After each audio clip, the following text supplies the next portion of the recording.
In the previous video, we have discussed receipts, and two types of receipts were there: capital receipts and revenue receipts. Now let's discuss expenditure.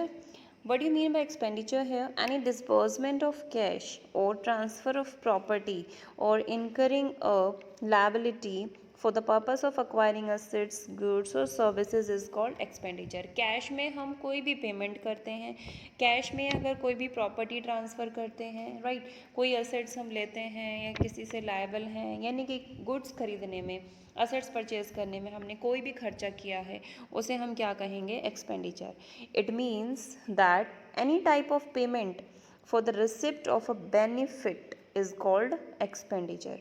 उसे हम क्या कहेंगे? Expenditure कहेंगे. Now expenditure is of three types: capital expenditure, revenue expenditure और deferred revenue expenditure.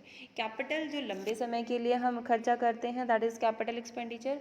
Short time period के लिए हम करते हैं with in a year, that is revenue expenditure.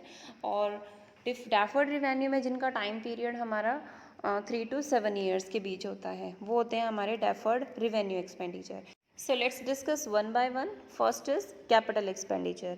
Any expenditure which is incurred in acquiring purchase करना, और increasing the value of fixed assets.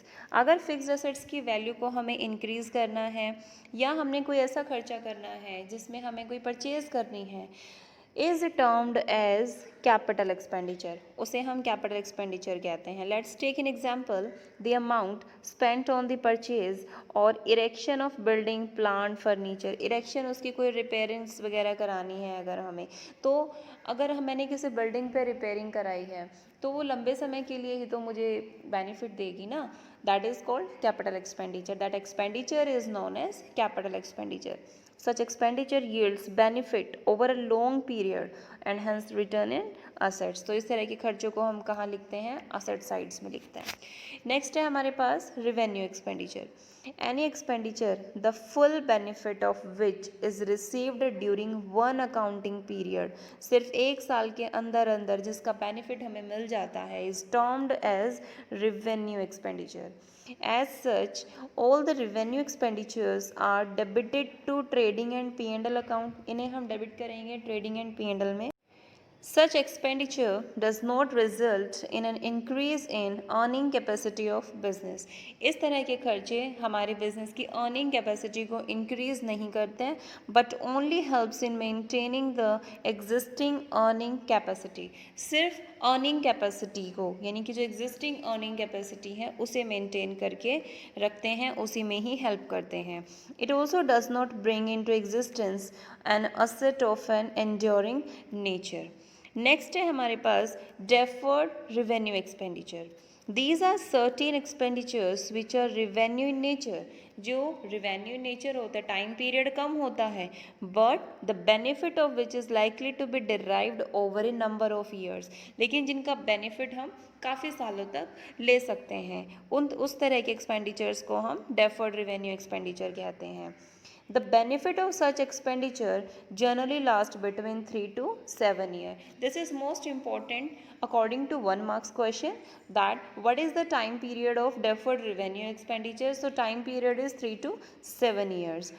As such, the whole of such expenditure is not debited to P&L account. इसे हम P&L account में debit नहीं करेंगे of current year, but spread over the year for which benefit is likely to last. This is our deferred revenue expenditure.